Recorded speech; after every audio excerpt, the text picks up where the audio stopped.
Ni mwanamume mpumbavu ambaye hakulelewa kwenye misingi ya dini, hakukuwa katika mikono ya malkia au mwanamke mwenye hadhi na busara ya Kiafrika.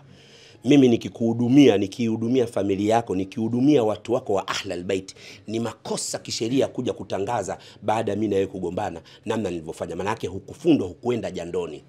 Wakati unamsaidia ulikuwa kwenye penzi zito, ambapo unahisi ulikuwa na satisfy kwake, ndio maana ukafurahi ukasema nihudumie familia yake na umzunguruka, na ukafanya hivyo. Kwa hiyo kugombana kwako unaanza kumsimanga kwa kile ulichokifanya. Unakosea. Mwanaume tulienda jandoni, mimi nimeonga gari kabla sijamuoa Alice, na mwanamke amechukua vits yangu ya blue. Lakini baada kuachana naye ni wazi anaitwa Rachel. Nilikuwa naigiza naye mahusiano. Ile.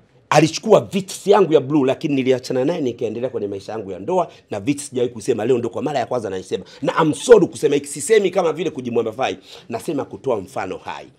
Aliondoka nayo kakunyang'anya? Aliondoka nayo nikamwambia kwa sababu nilikupa tukiwa kwenye penzi zito, na tumeachana tukiwa kwenye penzi zito.